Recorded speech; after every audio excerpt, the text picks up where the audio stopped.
Adelante. Hecho, pues qué tal, muy buenos días para todas y todos. Les saludo con mucho cariño desde la ciudad de Cuernavaca, Morelos, en México, y es para mí un gran honor estar participando en este evento de carácter internacional, en donde considero que todos los que nos damos cita estamos preocupados por mejorar las condiciones de vida en los países a los que pertenecemos y las entidades en las cuales nosotros estamos trabajando. En el caso de una servidora, mi nombre es Mireya Arteaga Dirso. Actualmente yo soy comisionada presidenta del Instituto Morelense de Información Pública y Estadística, el IMIPE como mejor se conoce. Soy parte de una entidad federativa en el Estado mexicano, en donde nosotros nos encargamos específicamente de garantizar el derecho de acceso a la información. Si bien es cierto, el derecho de acceso a la información ha sido reconocido como un derecho humano, también a nosotros nos corresponde colocar como una cultura a la transparencia dentro del esquema de trabajo de los servidores públicos de mi entidad. Como bien lo había comentado mi compañero Francisco en la intervención que tuvo hace un momento, he de comentar que el derecho de acceso a la información como un derecho humano recientemente ha sido elevado a un rango constitucional en mi país, pero finalmente el tema de la transparencia no es un tema nuevo. Vino de menos a más. Un poco en retrospectiva hay que decir que en el artículo 6 de la Constitución Política de los Estados Unidos Mexicanos, desde hace ya mucho tiempo, en el año 1977, aparecía como una especie de derecho a la libertad de expresión. En este caso, de manera particular, se fue desarrollando desde 1977 únicamente como un principio constitucional que se establecía que sabíamos en México que había un derecho a la libertad de expresión y que de ahí se desprendía un derecho a la información, del cual recientemente se desprendió el derecho de acceso a la información pública, pero hasta ese momento no existía un mecanismo material o legal que pudiera hacer que los mexicanos pudiésemos acceder a la verdadera impartición de justicia o a la verdadera práctica de este derecho. Es decir, el derecho a la información, aun cuando se establecía en una constitución que era garantizado por el Estado mexicano, no tenía manera de ser ejercido por todas las personas aquí en el país. De tal manera que en un primer instante este derecho de acceso a la información se consideraba como un privilegio únicamente de los periodistas, y hasta ese momento, por ahí de los años 90, incluso la Suprema Corte de Justicia de la Nación hizo una interpretación en la que determinó que era un derecho de acceder para el periodismo en México. Sin embargo, para los primeros años de este milenio, por ahí del año 2001, surge o inicia un grupo denominado Grupo Oaxaca, en donde se agrupan varios investigadores, varios académicos, dentro de los que se destaca el tema de decir, ¿por qué no? En México también tenemos derecho a que las decisiones no se tomen en el oscurantismo, a que las decisiones sean conocidas por todas las personas y por toda la sociedad que ha llevado en algún momento a través de los procesos democráticos electorales a los funcionarios públicos al lugar que están ocupando. También la sociedad tiene derecho a conocer qué se está haciendo con el recurso público, cómo se está realizando y para qué se están llevando a cabo determinadas decisiones. Así podemos hablar, por ejemplo, que en su momento, todo este movimiento que se gestó en México llevó sin duda a la creación de la primera ley federal de transparencia en el país, de la cual podemos dar cuenta con la creación también del órgano que materializó primer momento dentro de la legislación mexicana. Repito, en un principio únicamente se trató de un principio constitucional, y ya para el año 2001 se gesta la primera ley federal, en donde también tiene nacimiento el entonces Instituto Federal de Acceso a la Información Pública del país. A partir de ese momento se inició con una agenda de transparencia, que si bien es cierto, todo el tiempo ha tenido el objetivo de colocar en la palestra pública lo que se hace desde el servicio público, También es cierto que ha tenido varios momentos, ¿no? Y así podíamos colocar a esta agenda pública como el instrumento a través del cual se iban a llevar a cabo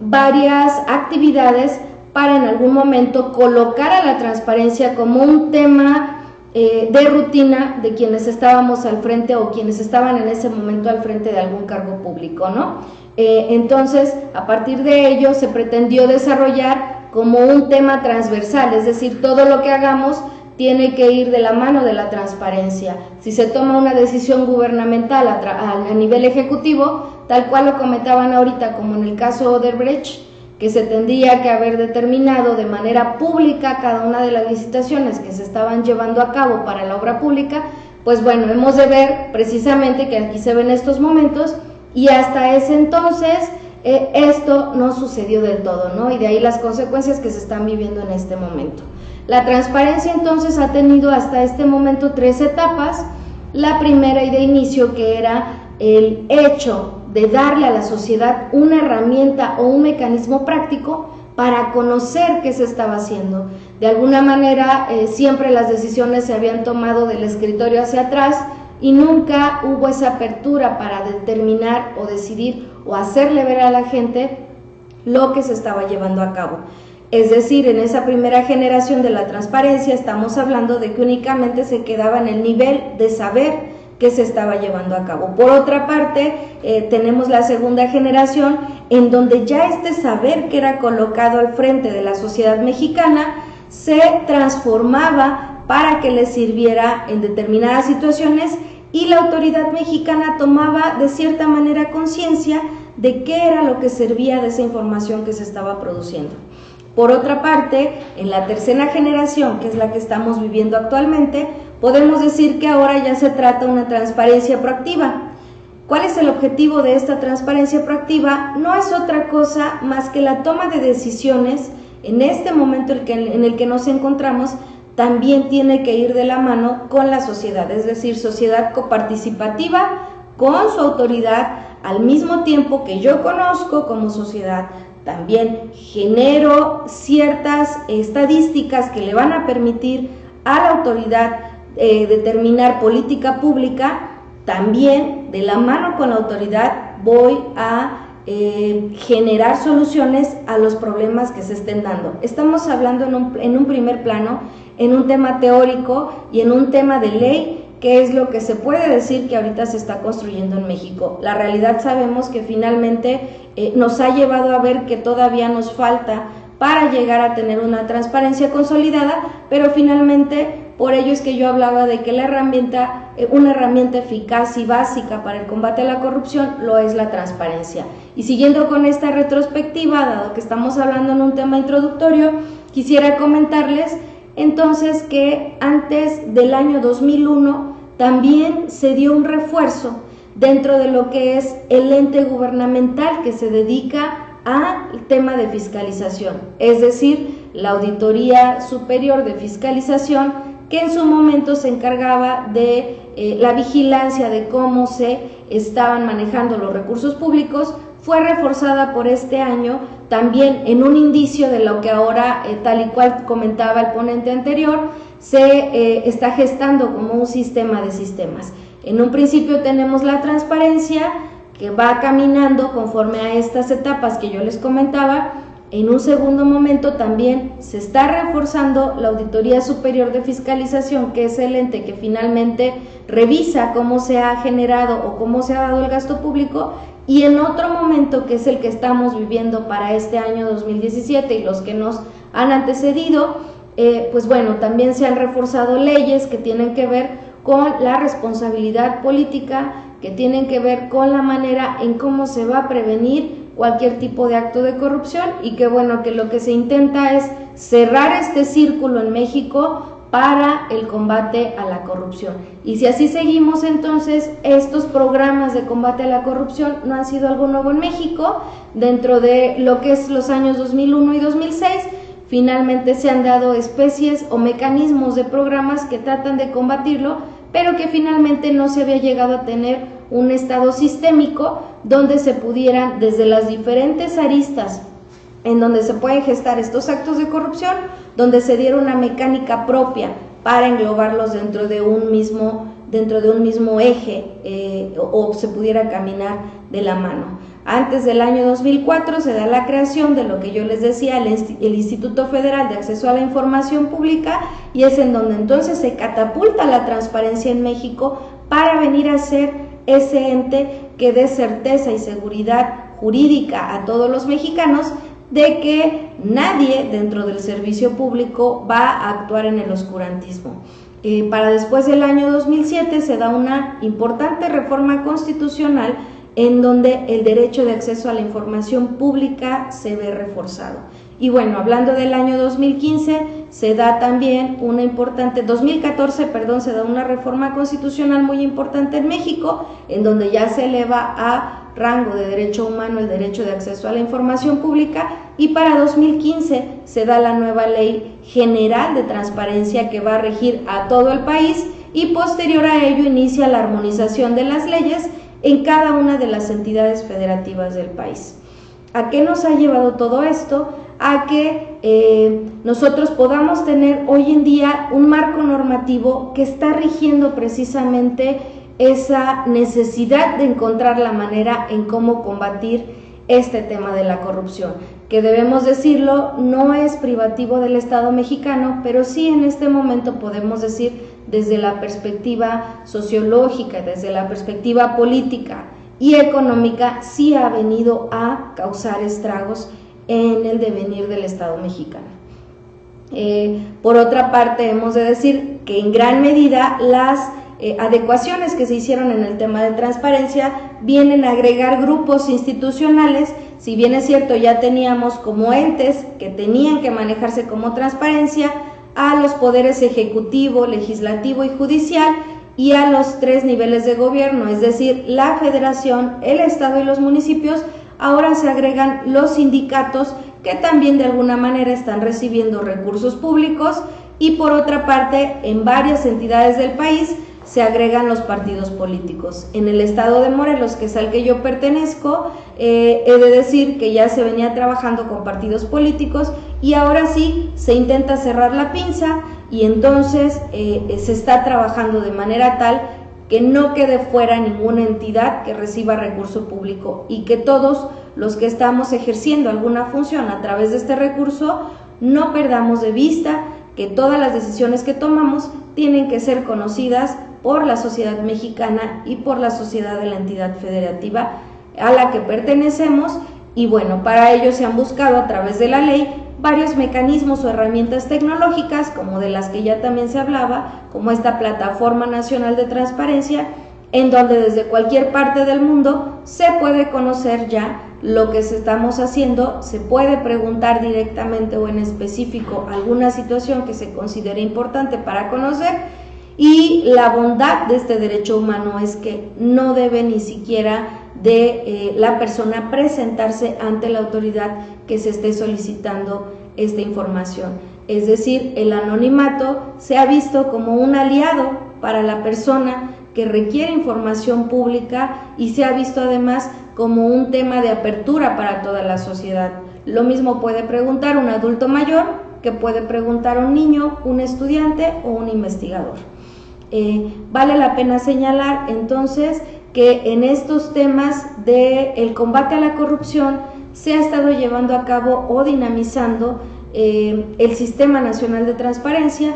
pero que la meta final es que este Sistema Nacional de Transparencia empate con el Sistema Nacional Anticorrupción. Y por comentar algunos datos, debemos decir que bueno, México está colocado actualmente, y según estudios internacionales, en un lugar 103 de 175 países que han sido medidos en el tema de percepción de corrupción. En México se dice que la corrupción tiene un costo de 9% del Producto Interno Bruto del país, lo cual equivale a 1.5 billones de pesos anuales, y que el costo promedio de una práctica muy recurrente que aquí en el país se denomina mordida, y que no es otra cosa más que dádivas que se dan por parte de un particular a alguna autoridad de la cual se quiere obtener una canonjía, se calcula que cuesta alrededor de 165 pesos mexicanos por persona, de acuerdo a un estudio realizado en un 2010 por Transparencia Mexicana, que es una institución que se ha dedicado precisamente al estudio de estos temas. Entonces, ¿a qué nivel estamos nosotros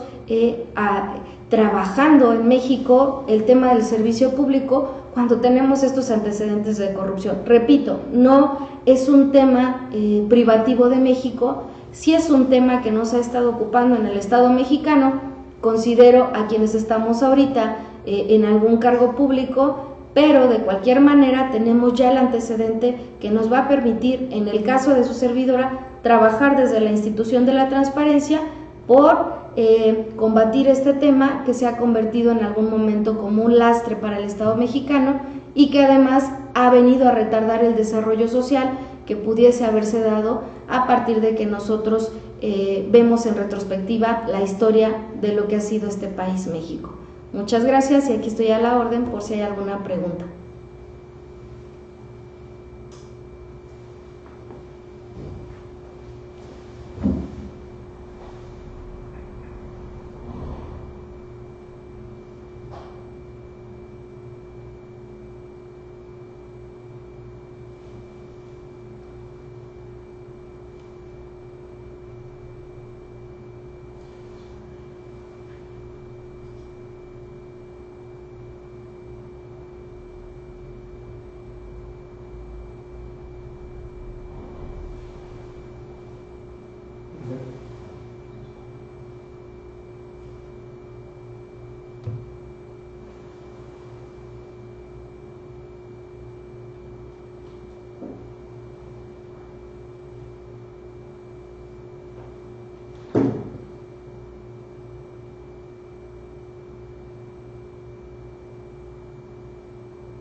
Ya le estamos viendo, ya se suspendió el audio. Ahorita a ver si se escucha lo que le dice. Estamos viendo de claro. Checa el teléfono, Leo. A ver si no sé quién lo tiene. Ese es otro paso.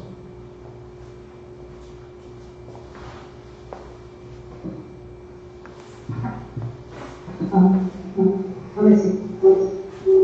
Ahora sí, ya estoy escuchando. Muchas gracias. ¿Escuchas bien? Sí, ya te escucho. Muchas gracias, mi bella. Mira, te comento, durante la mañana hemos tocado muchísimos temas que más o menos se relacionan con tu intervención. Una de ellas hemos tocado pues el tema de la memoria impedida, obligatoria, el carácter colectivo. Así también hemos tocado el tema del populismo, de democracia, y también un punto importante que tu compañero Mena hacía una aclaración respecto a la transparencia. Decía que un país o un estado que tenga una ley de transparencia no significa un país que no tenga corrupción. Bien, también así decirte y felicitarte los avances respecto a la ley de transparencia que va en relación lo que decía la profesora María José respecto a la organización de la importancia del colectivo, en este caso pues de los movimientos sociales, ¿no? Que gracias a ellos, según tú comentas, que se ha logrado esa ley de ellos. Y que actualmente pues está en un proceso de construcción, ¿no? Yo lo que te felicito es que ojalá se desarrolle esa construcción, porque muchas veces pues quedan en construcciones y no en el desarrollo. Así también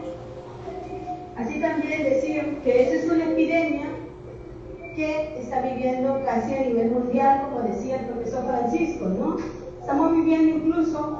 un populismo que muchas veces se puede relacionar con el tema de la corrupción, ¿no? Es decir, volvernos criminales de sueño, ¿no? Entonces eso también es un tema de corrupción, porque el tema de corrupción nos gustaría escucharte ¿Qué entiendes tú por el concepto de corrupción? ¿Es solo relacionado a lo económico? No, yo creo que más bien, y lo diría yo así, tiene que ver también con un tema de ausencia de valores. Es una cuestión ética en donde finalmente yo pongo el ejemplo que más sale a relucir siempre, que es el tema de cuando existe un recurso público de por medio, ¿no? Es decir, algún acto que por sí solo tiene que llevarse a cabo únicamente por el simple hecho de que soy parte del aparato gubernamental y estoy obligado a hacerlo, y por otra parte yo como sociedad estoy obligado a participar de eso que se está llevando a cabo en mi comunidad, se ve oscurecido por un tema que propiamente o básicamente casi siempre se materializa en una cuestión económica. No únicamente el tema económico es lo que priva dentro de la corrupción, sabemos que hay corrupción que se da a través de ciertas dádivas, preferencias o canonjías y que se utilizan, por ejemplo, el tema de las influencias, y también sabemos que los temas de corrupción pueden iniciar incluso desde que uno no es apto para llegar a determinado cargo y lo acepta, ¿no? Entonces, es un tema que va más allá, yo creo que abarca muchas aristas. Yo hablo desde la perspectiva de lo que estamos tratando de hacer desde la transparencia, y es el hecho de decir, un paso que podemos dar para frenar estos temas, una es el hecho de tomar conciencia a través del rescate de valores como la honestidad. Honestidad que muchas veces se ve ya limitada o perdida dentro del espectro, la escala valorativa de quienes ejercemos algún servicio público, y por otra parte es el hecho de reforzar y ejercer la coparticipación de la sociedad mexicana, porque finalmente también estos actos de corrupción se dan por la apatía de la sociedad, ¿no? Entonces, aquí de lo que yo hablaba es un primer paso que se está tratando de dar a través de la transparencia, pero no, definitivamente no podemos decir que la corrupción únicamente tiene que ver con un recurso público. Yo creo que va más allá. Finalmente, como lo hemos dicho, somos un engranaje más de esta maquinaria que se tiene que echar a andar y se está echando a andar en México para combatir este tema, que únicamente lo que yo quisiera decir lo enfocaría yo muchísimo más al tema de un rescate valorativo para poder llegar a esos niveles en donde ya no se den este tipo de prácticas, ¿no? Que por ejemplo, lo que comentábamos en el caso que ahorita ya se había señalado en el favorecimiento en el tema de la asignación de obra pública, pero también lo mismo es corrupción cuando algún pequeño,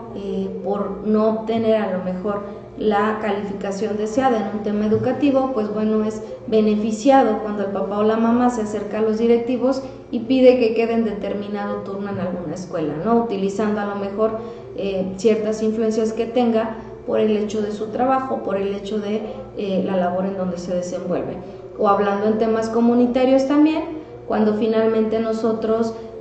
decidimos que como comunidad se tomen decisiones sin tomar en cuenta a lo mejor a todo el esquema vecinal que estamos viviendo. Es decir, esto no tiene niveles ni tampoco tiene que ver,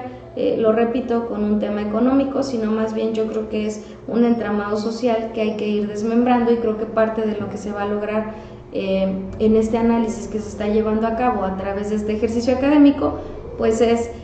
llegar a entender lo que es el tema de la corrupción y el gran espectro que abarca, tanto para quienes estamos de este lado del servicio público como para quienes también se encuentran del lado de la sociedad civil.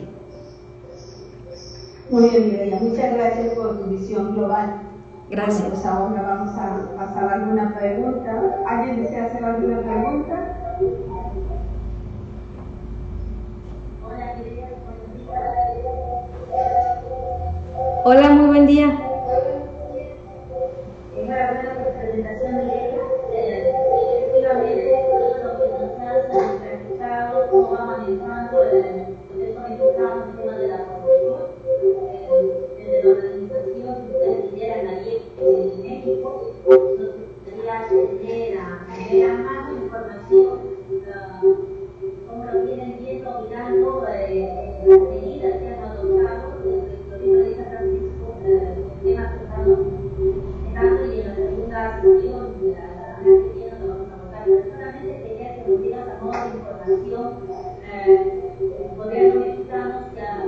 podido hacer acciones inmediatas en relación a la mera corrupción de Odebrecht, como una herramienta trabajando todo el tema de transparencia, si ha habido ya una revisión de cuentas a nivel político, me gustaría escuchar.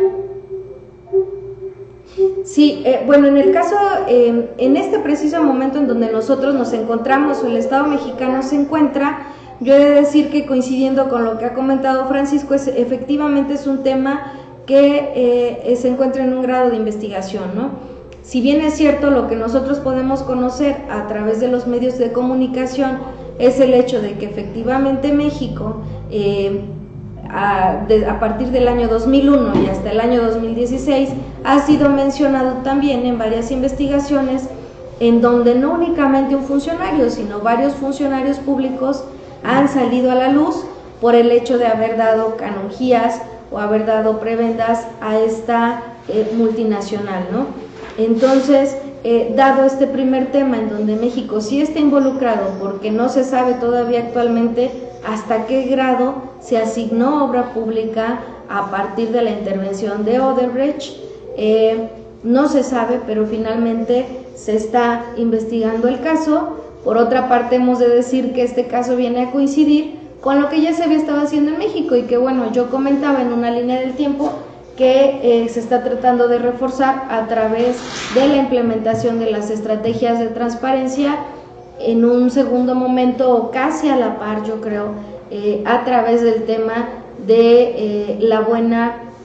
de lo que es el auditar lo que está haciendo cada una de las entidades públicas. Y en otro apartado también se viene a reforzar el tema de la función pública, es decir, el hecho de que las autoridades ya tengamos en específico que llevar a cabo, por ejemplo, un tema de declaración de situación patrimonial, con cuánto se está entrando al cargo público, con cuánto está saliendo, y además ahora se viene a agregar un tema muy importante como lo es la declaración de intereses, ¿no? Que yo creo que en algún momento también el hecho de no tener estas herramientas o de que no fueran públicas en su momento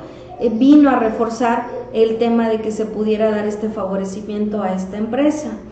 Por otra parte, con la reciente creación del Sistema Nacional Anticorrupción, se está reforzando también el apartado o el cúmulo de posibles conductas delictuosas en las que se pudiera incidir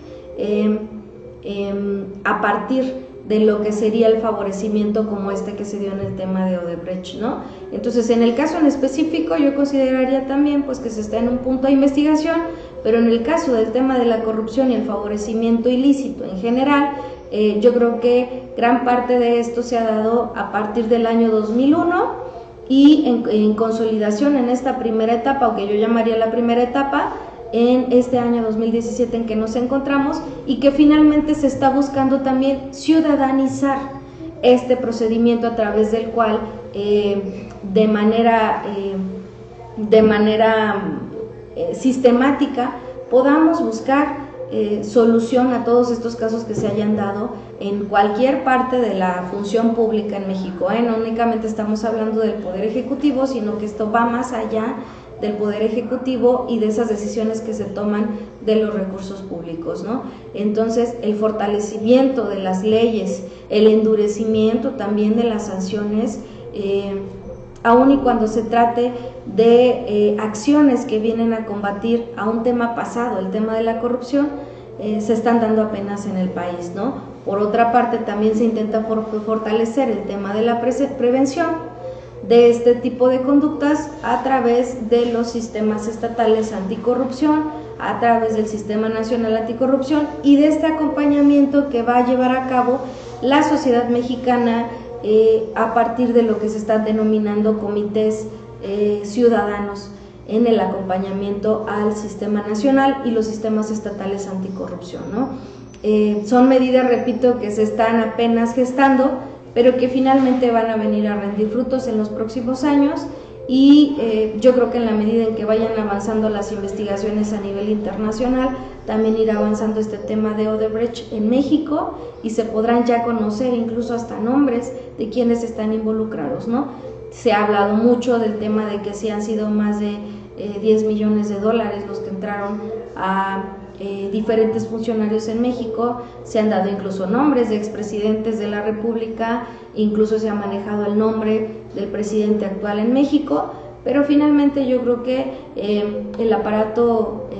o la institución que tiene que hacer esta investigación, pues bueno, arrojará datos certeros en su momento de la participación que en México se ha tenido en estas componendas que beneficiaron, se dice, hasta 3 veces más de lo que invirtió esta empresa en México.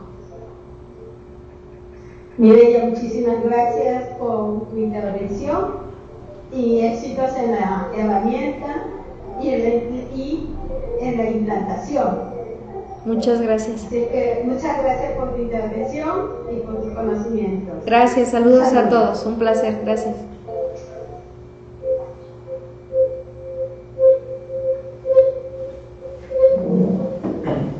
Ya se suspende el audio y video. Se termina.